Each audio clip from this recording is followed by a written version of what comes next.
จากการฟังสวดมนต์เจริญภาวนาแล้วก็เป็นการฟังเทศน์ฟังธรรม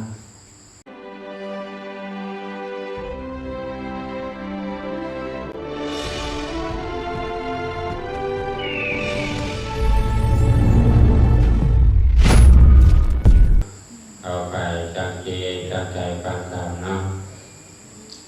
นะโมตัสสะภะคะวะโตอะระหะโตสัมมาสัมพุทธัสสะ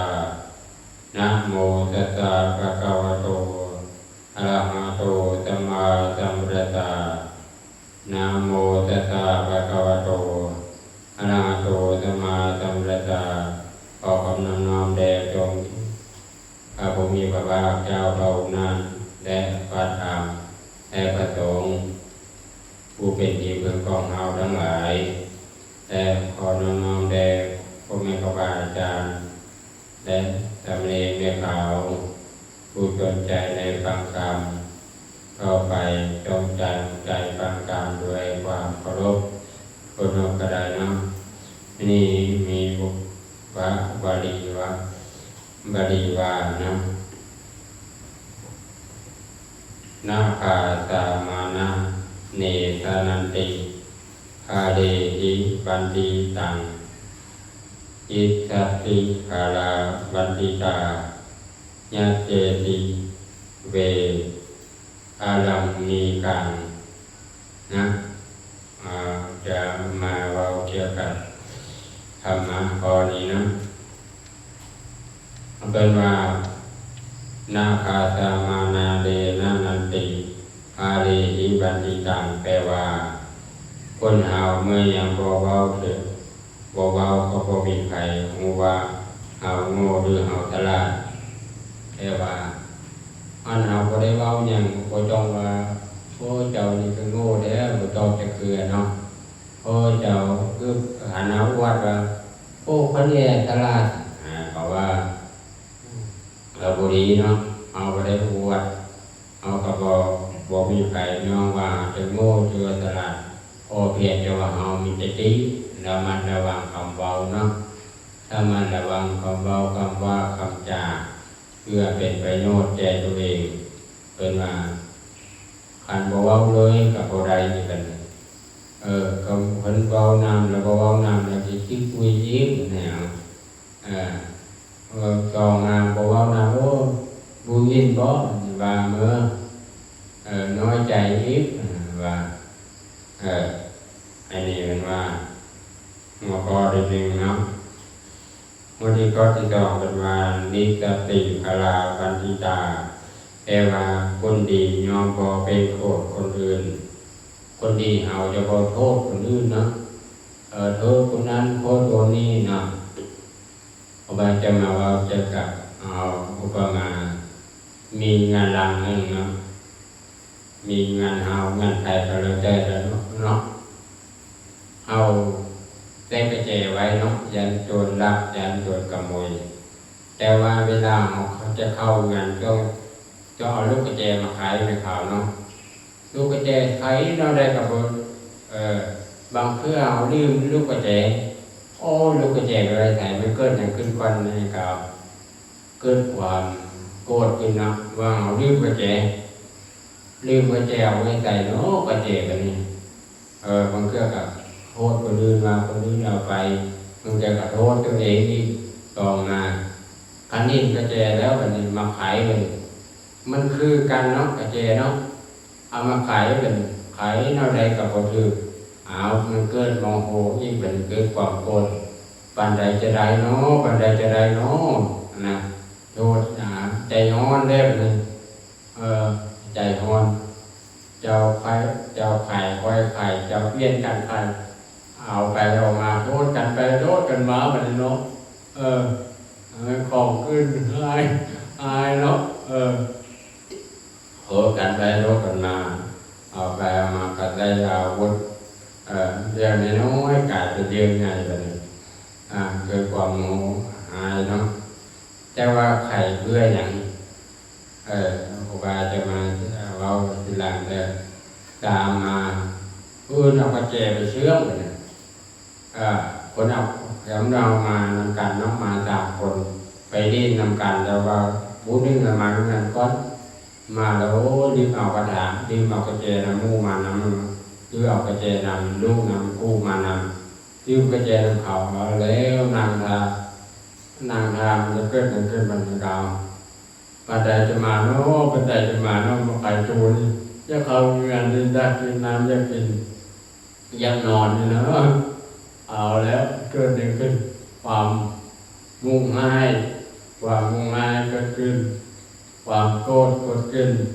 ความเป็นโกรธเกิดขึ้นอังโกรธตัวเองได้ที่เดียวได้อังโกรธคนนี้ได้ทำบอกกระแจให้นะเอาแบงมากะเป็นเรื่องเนาะแล้วทานนี่เอาแบงมาทุกเป็นทุกเอาเกิดอันนี้แหละมันเกิดองเดียวในเวลาเดียวได้มือเดียวมันเกิดแบบนี้ปนกันได้วันนี้เข้ามาแล้วมันจะเกิดอะไรขึ้นเป็นเข้ามาไขตูให้มันจะคล้ายๆอาวุธเลยเนาะมาตาแท้ตอนนี้ยังมาเป็นยังอยู่เนี่ยมาแล้วเป็นยังอยู่เนาะอยู่ใจตอนนี้ยังมาเจ้าบุรีบ่ไปเกาเงินโบราณก็บอกเป็นกระแจเนี่ยเอาก็เลยเกิดความโกรธขึ้นความโกรธความหายเกิดขึ้นเอาไปมาจิตใจมันก็เป็นบุญเลยเด่นจิตใจเป็นบาปมือเดียวเลยใจมันก็เป็นบุญแล้วมีจะราบอย่างเดียวเต็มดีเกิดความเล่าร้อนในกายในใจแล้วจิตยังกับโบคักแล้วได้เป็นเวลานั้นกินข้าวก็เตียนนอนก็หลับในใจว่าวอนใจบุญบุญกับวายนะตอนนั้นนะพอจิตใจของมันนั้นเองยังก็บ่เป็นแล้วกินข้าวก็เตียนน้ำก็เตียนแล้วแย่เศร้าอย่างเดียวนะอันนี้เป็นว่าข้อที่สามยัดเจจิเวอาธรรมีกันนี่ชีวิตยังบริต้องบอกประเสริฐเลยเป็นว่าถ้าน้องมีชีวิตบริต้องคือว่าย่างไปเนาะ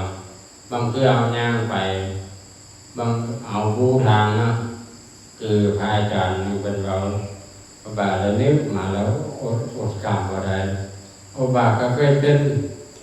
ไปว่าเครื่องทางเนาะไปผู้ทางบ่เคยมาจากเพื่อโอ้ผู้นี้ขี้หายเว้ยไม่อยากถามคนนั้นก็โอ้ขี้หายหน้าตาโอเป็นตาถามมั่วเลยก็ถามอย่าบอกเลยนะเราฟังองค์นี้ก็ขี้หายองค์นั้นก็ขี้พ่อนั้นขี้หายผู้นั้นก็ขี้หายก็เลยก็ถามเอาไปมาขี้รถไม่ได้ดันเพลเลยไม่ได้ดันเพลเลยเพราะว่าเขานิมนต์ไปเทศน์แต่ธรรมดาทางพอวางตามก็บางก็เคยเป็นทางเขาที่หายไปกันคันถามที่คนแม่นะคันกับตัวแม่แล้วเลยแต่พุทไปลงทางโกดคนอื่นทางโกดตัวเองได้แล้วคันเฮาไปบริทางจะเกิดไหนเกินในเขาที่เกิดไหนเกินเอาไปบริทางอยากหายตัวเองเนาะบางเครื่องที่รถมาไกลได้ใกล้ว่าผู้กายมาหลายแล้วต้องได้กลับคืนไปบนนั้นอีกระหว่างคันมากายเลยว่าเป็นบนเรียนคันมันแต่ว่าคนผ่านว่าโอ้มากายเราเที่ยวรับเวลาแล้วเที่ยวรับเวลาไปผู้ที่ต้องแล้วหายคนผู้ขับได้งานตัวเองได้ฟังเครื่องตัวเองกับบอกรายละเอียดอีกเลยบอกรายละเอียดเขาอีกบอกเขาว่าบอกจอดตรงบนใดอันนี้แหละเป็นว่าอันนี้มาเข้าเรื่องอันนี้ประตูเนาะก็เลยว่าเอาว่าได้ปัญญาคิดหลายมืออยู่กับธรรมะจนงานจะคิดเป็นการไขประตูนะครับเอาไขประตูลูกใดก็พูดถึงจะเกิดไขเพื่ออย่างไขเพื่อจะเข้าไปข้างในไม่ถึงอย่างใน ในไม่ถึงธรรมะคำสอนของพระเจ้าคันเอาเข้าประตูนั้นได้แล้วแปลว่าเราจะมีสิทธิ์จะถึงพระนิพพานเนาะเอาไปเนี้ยใครประตูจำได้กับใครก็ได้เพื่อเนาะพยายามใครแล้วใครยิงประตูนี่ก็ล็อกไอ้ล็อกว่าบางเครื่องประตูนี่มันล็อกจากล็อกประตูนี้ล็อกประตูนั้นเข้าประตูนี้มาอะไรยังล็อกอีกเข้าประตูนี้เข้าประตูจนมาที่5ประตูคนจึงจะถึงพระนิพพานเอาใจพยายามได้กันใดเนาะอันนี้คือว่าธรรมะเป็นการพยายามของเราที่จะเข้าถึงคำนาคำสอนของพระเจ้าว่าจะมาว่าจะรูปเรื่องพระเจ้าสมัยหนึ่งนะสมัยหนึ่งพระผู้มีพระภาคเจ้านะอยู่วัดเบิดเวชวันพระสารีบุตรกับพระอานนท์นะพระสารีบุตรกับพระโมคคัลพระอานนท์นะอยู่วัดนี้เมื่อหนึ่งกหาบดีนี่เป็นป่วยเจ็บไข้หลายเจ็บไข้ค่ะทรมานกินข้าวกับไปแต่หัวเอาเจ็บป่วยก็คือบ้านเนี่ยเนาะมันนี่ก็ได้ไปเยียนนอนท้องคลองเอาทางวันทางคืนเลยมันนี่นะเมื่อคืนตื่นมาก็ไปห้องน้ำเลยโอ้ทรมานได้คือผมมีอย่างนี้ในท้องเลยทรมานเข้าห้องน้ำมันนี่เบาๆเลยเข้าห้องน้ำติดเสื้อเลยตาวเสื้อนับร้อนบริจังบรินับเลยจะกินอย่างกับโอ้โหอยู่เอาแถวอ่ะทรมานยังบอกใครจับกินพระมาว่าเจ้ามาเนาะเจ็บป่วยเอา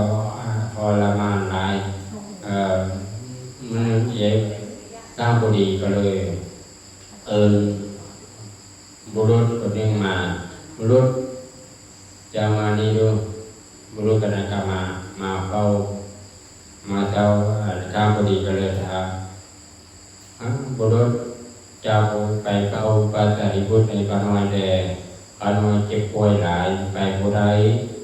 คนมาคอยขอพาหวังไปถึงพระสารีบุตรแดว่าพาน้อยขอน้อมกราบเท้าของพระสารีบุตรไว้เจ็ดเก้าพาน้อยฝากความของพระผู้ดีมาว่าพาน้อยเจ็บป่วยหลายพระผู้ดีนะเจ็บป่วยหลายพาน้อยเป็นทางให้คนมาฝากให้นิมนต์พระสารีบุตรไปเก้าเฝ้าได้เป็นเจ็บป่วยหลายเว้าเถอะนี่ให้พระสารีบุตรแล้วพระสารีบุตรก็หาคำนิมนต์เบื้องเจ้านะพระสารีบุตรกับพระโมคคัลพระอานนท์ก็ไปคือบ้านแล้วก็จีวรแล้วก็บิณฑบาตไปเจ้าเนาะไปแล้วก็ไปนั่งดูอาสนะที่กับปูไว้แล้วก็พระสารีบุตรก็เลยถามว่าท่านเป็นอะไรแน่อัตภาพของท่านเป็นอะไรหรือสุขภาพท่านเจ็บป่วยบรรเทาลงได้บ่ร่างกายบรรเทาลงได้บ่พอจะทนได้การประพฤติธรรมได้บ่ห้าบุรีก็เลยต่อว่าอาเจ้าผู้ประเสริฐผู้เจริญก็น้อยเจ็บป่วยหลายร่างกายก็น้อยก็บ่บรรเทาลงเลยมันเองกับเริ่มหลายบ่สามารถเย็นหายอัตภาพนี้เป็นไปได้เลยน้อยมันเจ็บปวดร้าวไปทรมานหลายเมื่อเป็นอย่างนี้แล้วพระสารีบุตรก็เลยมาข้าพอดีท่านเป็นผู้มีจิตใจเลื่อมใสบ่หวั่นไหวในพระพุทธเจ้าบ่หวั่นไหวในพระธรรมบ่หวั่นไหวในพระสงฆ์สิ่งอันดีงามของพระอริยเจ้าทั้งหลายท่านปฏิบัติดีแล้วท่านเป็นผู้ให้จิตใจตั้งมั่นเลยเถิดเมื่อเป็นอย่างนี้แล้วพระสารีบุตรก็เลยกล่าวธรรมะต่อไปว่า กรรมบุรีบุรุษผู้ชนผู้บริสรับธรรมะของพระพุทธเจ้านะบ่ได้เข้าถึงความเลื่อมใสในพระพุทธเจ้าว่าพ่อเหตุนี้พระผู้มีพระภาคเจ้าพระองค์นั้นเป็นผู้ไกลจากกิเลสตัดเจ้าผู้ชอบได้โดยตรงเองเป็นวิสาเลจารณะเป็นผู้ไปแล้วด้วยดีเป็นผู้รู้โลกแจ่มแจ้งเป็นสารถีวันพึกบ่มีภัยยิ่งกว่าเป็นครูของเทวดาและมนุษย์ทั้งหลายเป็นผู้จำแนกคำสอนท่านปฏิบัติดีแล้วนะท่านปฏิบัตินะท่านผู้รู้ผู้ชนผู้บริสุทธิ์บ่มีความเลื่อมใสแบบนี้เย็นให้ไปถึงอาบายสุคตินิพพานในนรกเมื่อจิตใจกายดับไปน้อมเข้าถึงอาบายท่านมีจิตใจเลื่อมใสในแบบนี้พอร่างกายปัญญาของท่านบรรเทาลงบ่ให้ปัญญาของท่านบ่กับเลิกขึ้นให้ดีขึ้นหลายๆเด้องานเป็นอันนี้แล้วก็จะได้พูดกันได้ดังต่อเจ้าไปว่าพอดีบุรุษผู้ชนผู้บริสรับบ่มีความเลื่อมใสบ่หวั่นไหวในพระธรรมเอ็นให้ท่านไปถึงอาบายทุกข์เอ็นให้ผู้นั้นไปถึงอาบายทุกข์บานนรกแต่ท่านมีจิตใจเลื่อมใสในพระธรรมเป็นธรรมะของพระผู้มีพระภาคเจ้าจัดไว้ดีแล้วเป็นธรรมที่ควรศึกษาเป็นธรรมที่พอจะปฏิบัติได้พอจัดการเวลาเป็นคิดเป็นประธรรมที่น้อมๆก็มาใส่ตัวเป็นผู้รู้ได้เฉพาะตนท่านเป็นผู้ปฏิบัติในประธรรมเป็นให้ประธรรมเอามาท่านเป็นผู้มีจิตใจเลื่อมใสแล้วเป็นให้ปัญญาของท่านบรรเทาดูเราลงระงับด้วยลงเชิญอันดับที่3วัยเด็กผู้ก็เลยตั้งสอนไว้ว่าบุรุษผู้มีจิตใจเลื่อมใสในพระสงฆ์เย็นให้ผู้นั้นเข้าถึงอาบายสุคตินิพพานนรกแต่ท่านเป็นผู้ปฏิบัติดีปฏิบัติชอบปฏิบัติเพื่อจำกัดเพื่อพ้นทุกข์ปฏิบัติจงควรแก่ธรรมเป็นธรรมที่วันกัสักการะเป็นวันที่น้อมนำมาเป็นผู้ที่ปฏิบัติในธรรมในประสงค์เมื่อท่านเป็นผู้มีจิตใจเลื่อมใสในประสงค์แล้วพอให้พญาของท่านจงหายบรรเทาทุเราลงแด่เมื่อพระสารีบุตรแสดงธรรมนี้แล้วกาบดีก็เลยว่าปฏิกอบพระองค์ปฏิบอกผู้เจริญสารีบุตรแจ่มแจ้งหลายขอน้อยขอนอกกราบธรรมะนมัสการเท้าของพระสารีบุตรด้วยเถิดเมื่อพระสารีบุตรสั่งสอนแล้วนี้แล้วค่ะเป็นกระเลยกลับแล้วพระพระอานนท์ก็เลยไปเฝ้าพระผู้มีพระภาคเจ้าไอ้พระผู้มีพระภาคเจ้าว่าพระแล้วก็เท้าพระเจ้าแล้วก็เลยพระพุทธเจ้าก็เลยถามว่าพระอานนท์ท่านมาจะใส่เนาะกลางเวียนเนาะท่านไปใส่มาเมื่อพระเจ้าถามเนาะพระสารีบุตรก็เลยพระอานนท์ขอไปเนาะพระอานนท์ก็เลยเจ้าว่าก็น้อยไปที่นิมนต์นำพระสารีบุตรแต่การพระสารีบุตรมีอาบุรีเป็นโพสบายเจ็บป่วยพระสารีบุตรก็เลยให้ธรรมะเป็นยาเอารสรักษาอันนี้แหละเป็นมาแต่รูปนะเป็นมาเอามีความจิตใจเลื่อมใสพระพุทธพระธรรมพระสงฆ์เย็นให้ปัญญาของเราบรรเทาทุลงให้จิตใจตั้งมั่นในพระพุทธพระธรรมพระสงฆ์อันนี้ก็ธรรมะเป็นยารักษาโรคเพื่อให้เราบ่มีโรคอันเอาฟังธรรมะเรื่องรักษาโรคเอ็นฟังก็เนี่ยก็อยากให้เรามีโรคกาเป็นเนี่ยทางปบาทางไม่ขาวทางขาวทาง ทั้งหลายผู้ใดเขาก็ยังมีโรคอย่างนั้นเพราะว่าก็เป็นผู้หนึ่งที่มักมีโรคเป็นตัวหลายผู้นึงเป็นอันนึงนึงเป็นอันนึงบ่แล้วบ่เราจะเกิดเนาะบุคคลมีว่าแจ้งเองคือมุงเกิดมาในโลกนี้ผู้ใดเกิดมาแล้วบ่มีโรคเป็นไปบ่ได้เนาะเกิดมามีพวกเบิดทุกคนโรคปยอนว่าเป็นวิบากแห่งกรรมของเฮาได้กระทำได้ไว้ในการวิเทียนสัตว์ทรมานสัตว์ให้เฮามีโรคขับปัญญาเป็นว่าเอาคนเป็นมาผู้บ่มีโรคในเป็นลาภประเสริฐผู้มีศรัทธาในการประพฤติธรรมก็เป็นลาภประเสริฐเนาะอันนี้ก็ธรรมะมาเก้านี้บางว่าทางหลายเมฆขาวฝ่ายจันทร์หลายได้ฟังมาแล้วขอทานหลายคนจากทุกข์และหายไปแน่โลกาคุณโดยในคำลดคำสอนของพระสัมมาสัมพุทธเจ้าเป็นยาลดรักษาบรรเทาลงในพญาเพราะท่านทั้งหลายพบแต่ความสุขความเจริญในที่ในธรรมในคำสอนของพระเจ้าเพื่อถึงสิ่งที่ยังบ่ถึงเพื่อบรรลุสิ่งที่ยังบ่บรรลุเพื่อทำให้แจ้งสิ่งที่ยังบ่ได้ไม่แจ้งด้วยคุณกุศลที่ทานไว้ภาวนาสมาธิภาวนานี้อาจารย์มหาภาพขออนุโมทนาบุญได้